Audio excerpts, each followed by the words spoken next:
Hello दोस्तों, good evening. Welcome to the career zone YouTube channel. तो दोस्तों, हम इस सीरीज़ में साइंस के महत्वपूर्ण प्रश्नों को करते हैं जो आने वाले सभी एग्ज़ामों के लिए महत्वपूर्ण हैं। ऐसा नहीं कि केवल ग्रुप डी के एग्ज़ाम के लिए ही महत्वपूर्ण है, ये सभी एग्ज़ामों के लिए महत्वपूर्ण है, क्योंकि आप सभी भी जानते हो कि साइंस का जो सिलेबस होता है लगभग सभी एग्ज़ामों में बराबर ही होता है। तो दोस्तों, इस सीरीज़ में हम 20 क्वेश्चन करेंगे, 25 नहीं कर पाते दोस्तों, 20 ही क्वेश्चन करते हैं। और ये सीरीज़ रोज़ रात 8 बजे आती है। और जो भी स्टूडेंट इस चैनल पे नए हैं वो इस चैनल को सब्सक्राइब कर लीजिएगा और साथ में बेल आइकन को भी दबा लीजिएगा, जिससे इस चैनल से जुड़ी सारी अपडेट्स आपको मिल जाएगी। और दोस्तों, यदि आप लोगों को वीडियो पसंद आए तो वीडियो को लाइक कर दीजिएगा और अपने दोस्तों के साथ शेयर भी कर दीजिएगा दोस्तों। और दोस्तों, यदि आप हमारे व्हाट्सएप ग्रुप से जुड़ना चाहते हैं तो इस नंबर पर मैसेज कर सकते हैं, हम आपको ऐड कर देंगे। और आप हमसे इंस्टाग्राम पेज से भी जुड़ सकते हैं, करंट अफेयर्स जोन, जहां 2,25,000 स्टूडेंट पहले से ही जुड़े हैं। और आप हमसे टेलीग्राम पे भी जुड़ सकते हैं इस लिंक की सहायता से। तो चलिए दोस्तों, आज का पहला प्रश्न देखते हैं क्या है। सबसे कठोर धातु क्या है? अब देखिए दोस्तों, यहाँ पे हमसे सबसे कठोर धातु पूछा गया है। अगर धातु पूछे तो प्लेटिनम हो जाएगा, और ये इसी में तत्व लिख देता तो हम हीरा पे टिक करते हैं। लेकिन हमसे यहाँ पे तत्व नहीं पूछा गया है, सिर्फ धातु पूछा गया है, तो धातु प्लेटिनम हो जाएगा। ठीक है दोस्तों, चलिए नेक्स्ट क्वेश्चन देखते हैं। यहाँ पे देखिए दोस्तों, सबसे कठोर तत्व यहाँ पूछा गया, सबसे कठोर तत्व, तब तत्व पूछा गया तब हम हीरा को टिक करेंगे। ठीक है, चलिए नेक्स्ट क्वेश्चन देखते हैं। कार्बन द्वारा मजबूत बंध के गठन का एक कारण इसका डैश आकार है।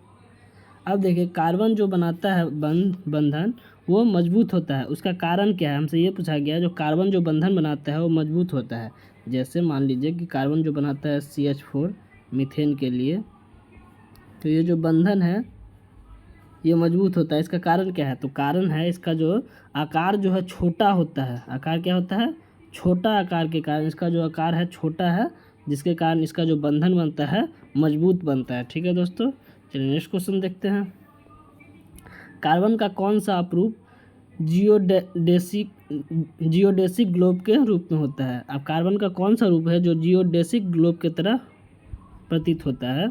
तो जो फ्लोरीन जो होता है, जियोडेसिक ग्लोब मतलब क्या? ये पृथ्वी मतलब फुटबॉल के जैसा इसके तरह प्रतीत होता है। ऐसा कौन सा कार्बन का अपरूप है वो जो जियो ग्लोब के रूप में प्रतीत होता है? तो फ्लोरीन जो होता है वो फुटबॉल के तरह होता है। इसका रूप जो होता है ऐसा ही होता है, 3D में होता है। इसका रूप ऐसा ही होता है 3D शेप में। ठीक है, चलिए नेक्स्ट क्वेश्चन देखते हैं। कोयला और पेट्रोलियम के दहन का परिणाम डैश के ऑक्साइड के रूप में होता है। अब कोयला और पेट्रोलियम जब जलता है तो इससे जो गैस निकलता है वो किसके ऑक्साइड के रूप में होता है? नाइट्रोजन और सल्फर के ऑक्साइड के। ठीक है, जब कोयला और पेट्रोल को दहन करते हैं, जलाते हैं, तो इसका ऑक्साइड जो होता है नाइट्रोजन और सल्फर के रूप में होता है। ठीक है, चलिए नेक्स्ट क्वेश्चन देखते हैं। सही मिलान करें। अब हमसे बोल रहा मिलान करना है, सही मिलान। तो देखिए इसमें क्या क्या है। देखिए, डायनामाइट का जो आविष्कार किया था वो अल्फ्रेड नोबल जी किए थे। ठीक है, डायनेमो का आविष्कार माइकल फैराडे, इलेक्ट्रॉन को तो जानते ही होंगे जे थॉमसन, और प्रोटॉन का रदरफोर्ड। मतलब ये P का हो जाएगा 3, Q का हो जाएगा 2, R का हो जाएगा 1 और S का हो जाएगा 4। ठीक है, मतलब 3 2 1 4, 3 2 1 4 देखते हैं किस ऑप्शन में है। 3 2 1 4, यहाँ देखिए C ऑप्शन में 3 2 1 4। ठीक है, P का 3, मतलब P का जो ये देखिए डायनामाइट का हो गया अल्फ्रेड नोबल, P का 3 हो गया। डायनेमो का हो जाएगा माइकल फैराडे, Q का 2 हो गया। इलेक्ट्रॉन का हो जाएगा जे थॉमसन, मतलब R का 1 हो गया। और प्रोटॉन का हो जाएगा रदरफोर्ड, मतलब S का 4 हो गया। तो ये ऑप्शन हमारा सही हो जाएगा। सही, ठीक है, चलिए नेक्स्ट क्वेश्चन देखते हैं। डैश ने उत्प्रेरक के रूप में प्लेटिनम का पहला अवलोकन किया था। अब किस साइंटिस्ट ने जो प्लेटिनम का उत्प्रेरक के रूप में पहला अवलोकन किया था। पहली बार प्रयोग किस साइंटिस्ट ने किया था प्लेटिनम को उत्प्रेरक के रूप में। उत्प्रेरक के रूप में प्रयोग करने का क्या मतलब होता है? उत्प्रेरक का काम होता है किसी भी रिएक्शन को तेजी कर देना, बढ़ा देना या कम कर देना। इसी को उत्प्रेरक के रूप में ही प्रयोग किया जाता है। उत्प्रेरक के रूप में इसलिए प्रयोग किया जाता है किसी भी रिएक्शन को तेजी कर देना या बढ़ाने के लिए, ठीक है, तेजी करने के लिए या कम करने के लिए, ठीक है। तो जो प्लूटोनियम का जो सबसे पहला बार प्रयोग किए थे वो डोबर्नियर साहब ने किए थे। कब किए थे? 27 जुलाई 1823 में, ठीक है, 1820। डेट भी याद रखिए, कभी कभी डेट भी पूछ लेता है।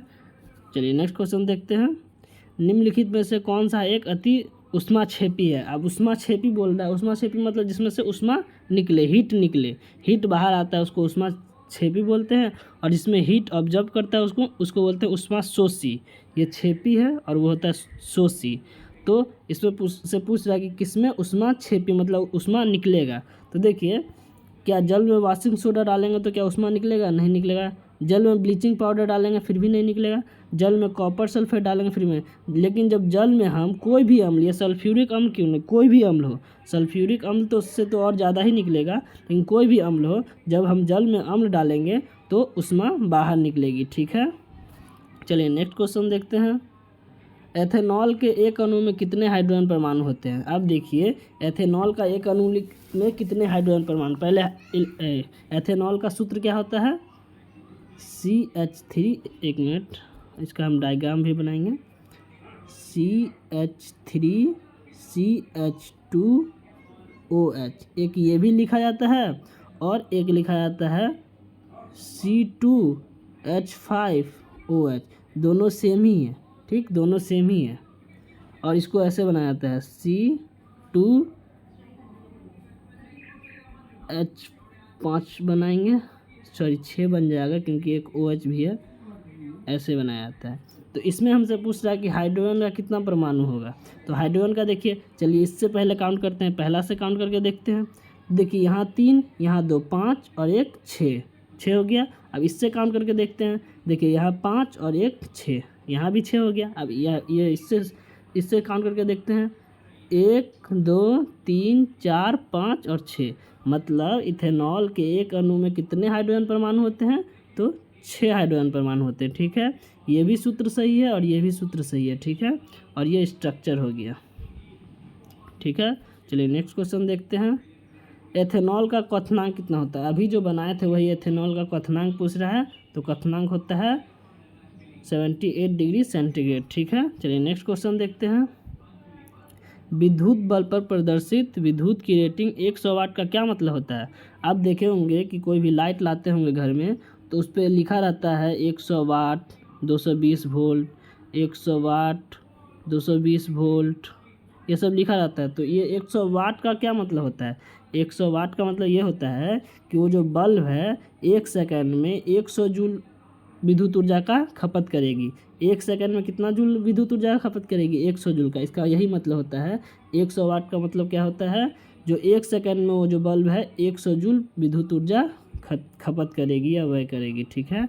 चलिए नेक्स्ट क्वेश्चन देखते हैं।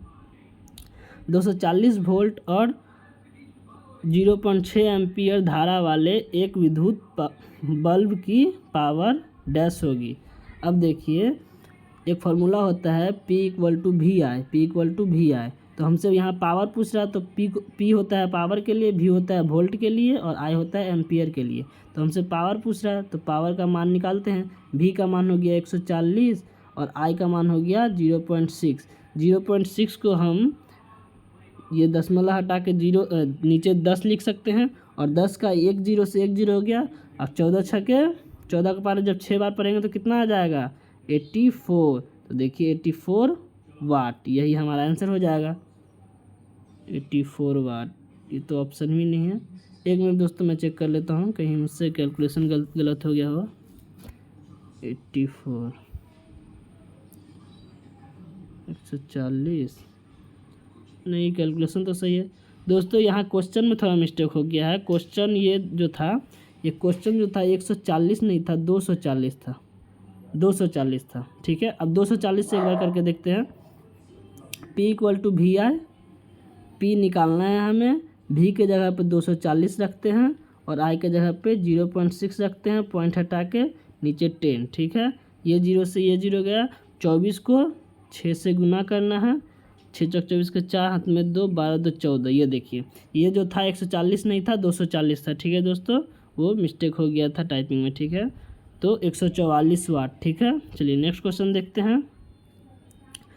और जो अगर मान यहाँ पे हम अगर 140 मानते हैं, 140 मानते हैं तो हमारा 14 × 6, ये आंसर आया था 84। अगर यही क्वेश्चन को अगर सही मान के चलते हैं तो हमारा आंसर ये होगा, जो ऑप्शन में नहीं है एक नया ऑप्शन कर लीजिएगा, ये आंसर हो जाएगा 84 वाट, ठीक है। अगर इसको अगर सही करना चाहते हैं, सुधार करना चाहते हैं तो 240 कर लीजिएगा इसको, ठीक है। चलिए नेक्स्ट क्वेश्चन देखते हैं। विद्युत परिपथ में डैश होते हैं। अब विद्युत परिपथ में क्या क्या होते हैं ये पूछा गया है। तो देखिए, विद्युत परिपथ में विद्युतीय घटक होते हैं, संयोजी तार भी होते हैं, सेल भी होते हैं और प्लग कुंजी भी होते हैं, ठीक है। ये सब होते हैं। तो देखिए, इसमें ये सब भी होता है, लेकिन हमसे सारा चीज़ पूछा गया, जो विद्युत परिपथ में क्या क्या होता है वो सारा चीज़ बताना। तो ये होता है, ये होता है, ये होता है। तो इसमें देखिए फिर सेल नहीं दिया है, इसमें सेल दिया है, संयोजी तार दिया है, विद्युत अपघट्य दिया है, इसमें प्लग कुंजी नहीं दिया है। मतलब कोई ना कोई चीज़ ये 3 में मिस है, लेकिन इसमें चारों चीज़ दिया हुआ है, तो ये हो जाएगा, ठीक है। चलिए नेक्स्ट क्वेश्चन देखते हैं। इलेक्ट्रिकल वायर हेतु अंतर्राष्ट्रीय रंग कोड के अनुसार निम्नलिखित में से कौन सा विकल्प न्यूट्रल वायर दर्शाता है। अब इलेक्ट्रिक वायर अंतर्राष्ट्रीय रंग कोड जो दिए थे, जो लाल के लिए लाइव तार का लाल दिया था, तो इसी तरह जो न्यूट्रल तार के लिए कौन सा रंग दिए थे, न्यूट्रल तार को किस रंग से संकेत किया जाएगा, तो नीला बताया गया था कि न्यूट्रल तार को नीला से दर्शाएंगे, व्यक्त करेंगे, और लाइव तार को लाल से, ठीक है, लाइव तार को लाल से, ठीक है। यहाँ पे नीला आंसर होगा। चलिए नेक्स्ट क्वेश्चन देखते हैं। निम्नलिखित में से कौन सा कथन सत्य है। अब हमसे सत्य पूछ रहा है। अब किसके लिए सत्य पूछ रहा है, ध्वनि का वेग क्या होता है। ध्वनि का वेग जो होता है, तो सर्दियों की तुलना में गर्मी में कम, गर्मी में तो कम नहीं होता, गर्मी में तो अधिक होता है, तो ये तो होगा नहीं। सर्दी और गर्मी में समान भी नहीं होता है। मौसम पर निर्भर नहीं करता है, मौसम पर तो निर्भर करता है। देखते होंगे कि जब बारिश होता है तो बारिश के टाइम में ध्वनि का जो वेग होता है वो घट जाता है, तो मौसम पे निर्भर करता है। अब सर्दियों की तुलना में गर्मी में अधिक, हाँ गर्मी में अधिक होता है। गर्मी में अधिक इसलिए होता है कि हम बताते हैं कि जो तापमान बढ़ने पर ध्वनि का वेग जो होता है वो बढ़ता है, और तापमान के घटने पर ध्वनि का वेग घटता है, ठीक है। ये समझ गए। एक होता है आर्द्रता के बढ़ने पर ध्वनि का वेग जो होता है घटता है, इसके विलोमानुपात। तापमान के साथ ध्वनि का वेग का सरल अनुपात होता है, मतलब टेम्परेचर जब बढ़ेगा तो ध्वनि का वेग भी बढ़ेगा, ठीक है। तो इसका जो एक इसमें रिलेशन होता है, वेग बराबर √T, ये होता है ध्वनि का वेग अगर टेम्परेचर को बढ़ाएंगे तो ध्वनि का वेग बढ़ जाएगा इस अनुपात में, ठीक है। और आर्द्रता को बढ़ाएंगे तो ध्वनि का वेग घट जाएगा, ठीक है। आर्द्रता को बढ़ाएंगे तो ध्वनि का वेग घट जाएगा। इसीलिए जब बारिश होता है तो बारिश होने के बाद ये एटमॉस्फेयर में आर्द्रता बढ़ जाती है, और आर्द्रता बढ़ जाती है तो ध्वनि की वेग घट जाती है। तो बारिश के मौसम में ध्वनि की वेग घट जाती है, ठीक है। तो हमसे पूछा गया सर्दियों के तुलना में गर्मी में अधिक होता है, क्योंकि तापमान अधिक होता है, गर्मी में तापमान अधिक होगा, और तापमान अधिक होगा तो ध्वनि का वेग भी अधिक होगा, ठीक है। तो तापमान के साथ ध्वनि का वेग का जो होता है सरल अनुपात होता है, और आर्द्रता के साथ विलोमानुपात होता है, ठीक है। आर्द्रता के साथ विलोमानुपात होता है, ठीक है। तापमान के साथ सरल अनुपात और आर्द्रता के साथ विलोमानुपात, ठीक है। चलिए नेक्स्ट क्वेश्चन देखते हैं। जब किसी प्रतिरक्षा बल F को विपरीत दिशा में लगाया जाता है, अब मान के चलिए ये वस्तु है, ठीक, ये वस्तु है, इसका गति इस दिशा में हो रहा है, और हम बल लगाएंगे विपरीत दिशा में, बल लगाएंगे इस दिशा में। तो हमसे यही पूछा गया है कि जब किसी प्रतिरक्षा बल F को विपरीत दिशा में लगाया जाता है, विपरीत दिशा मतलब ये बल गति कर रहा है इस दिशा में, और बल लगाएंगे हम इस दिशा में, विपरीत दिशा बोला है तो इस दिशा में बल लगाएंगे। तो दिशाओं के बीच कोण बताए। तो देखिए बल गति हो रहा है इस दिशा में और बल लगा है इस दिशा में, तो दोनों के बीच का कोण कितना होगा 180 डिग्री। 180 डिग्री, ये इसको सही कर लीजिएगा, 180 डिग्री होगा। ठीक है, 18 डिग्री हो गया, 180 डिग्री होगा। ठीक है, चलिए नेक्स्ट क्वेश्चन देखते हैं। डैश ऊर्जा में दो प्रकार की ऊर्जा होती है। अब देखिए इसमें से कौन सा ऊर्जा है जिसमें दो प्रकार की ऊर्जा होता है। तो यांत्रिक ऊर्जा का फार्मूला ही होता है, क्या होता है यांत्रिक ऊर्जा का फार्मूला, यांत्रिक ऊर्जा बराबर गतिज ऊर्जा प्लस स्थितिज ऊर्जा। ठीक है, यांत्रिक ऊर्जा जो बनता है गतिज ऊर्जा और स्थितिज ऊर्जा के योग से बनता है। तो यांत्रिक ऊर्जा में दो प्रकार की ऊर्जा हो गई ना, इस गतिज ऊर्जा और स्थितिज ऊर्जा। चलिए नेक्स्ट क्वेश्चन देखते हैं। ऑस्टियोपोरोसिस किस रोग से संबंधित है। अब ऑस्टियोपोरोसिस जो होता है वो एक हड्डी का बीमारी है, ये एक हड्डी का बीमारी है। और इसमें क्या होता है कि हड्डी में छोटा छोटा छेद हो जाता है, छिद्र हो जाता है। ठीक है, छोटा छोटा छिद्र हो जाता है ऑस्टियोपोरोसिस में, हड्डी में छोटा छोटा छिद्र हो जाता है। ठीक है, तो हड्डी जो ऑस्टियोपोरोसिस रोग है वो हड्डी से संबंधित है और इसमें हड्डी में छोटा छोटा छिद्र हो जाता है। ठीक है, चलिए नेक्स्ट क्वेश्चन देखते हैं। निम्नलिखित में से अन्य से एकदम भिन्न को चुनें। अब इसमें 4 दिया है, चेचक, खसरा, बुखार और मस्तिष्क ज्वर। इसमें से हमको पूछ रहा कि अलग कौन है। तो देखिए चेचक, खसरा और जो ये बुखार है ये संक्रमित रोग है, संक्रमित रोग है। ठीक है, और ये जो सेरिब्रम बुखार ये इसी का मस्तिष्क का ही नाम है, सेरिब्रम इसका, ये संक्रमित रोग नहीं है, इसलिए ये सबसे अलग हो जाएगा। ठीक है, चलिए नेक्स्ट क्वेश्चन देखते हैं। मेलियोडोसिस क्या है। अब देखिए ये एक बीमारी है मेलियोडोसिस, और ये जो होता है वो जीवाणु संक्रमण रोग है, जीवाणु संक्रमण रोग। ठीक है, जीवाणु संक्रमण रोग है। और ये जो होता है किस जीवाणु के कारण होता है, ये होता है बर्कहोल्डरिया। एक मिनट सही से लिख दे रहे हैं,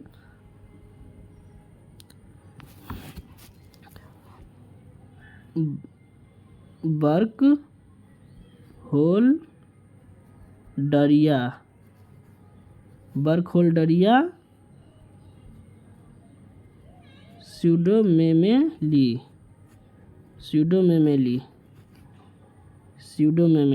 बर्कहोल्डिया स्यूडोमेमेली। ठीक है, ये बैक्टीरिया का नाम है। और ये जो बैक्टीरिया है वो मिट्टी और पानी में रहता है। कहाँ रहता है, मिट्टी और पानी में। ठीक है, इसका नाम बड़ा अजीब है, इसको याद कर लीजिएगा, बर्कहोल्डेरिया स्यूडोमेमेली। ठीक है, ये जो मेलाडोसिस रोग जो होता है वो जीवाणु संक्रमण रोग है। और किस जीवाणु के कारण होता है, बर्कहोल्डेरिया स्यूडोमेमेली। ठीक है, और ये मिट्टी और पानी में रहता है। चलिए दोस्तों ये अंतिम प्रश्न था हमारा। अगर वीडियो आपको पसंद आया हो तो वीडियो को लाइक कर दीजिएगा, और यदि आप इस चैनल पर नए हैं तो इस चैनल को सब्सक्राइब भी कर लीजिएगा, और साथ में बेल आइकन को दबा लीजिएगा, जिससे इस चैनल से जुड़ी सारी नोटिफिकेशन आपको मिल जाएगी।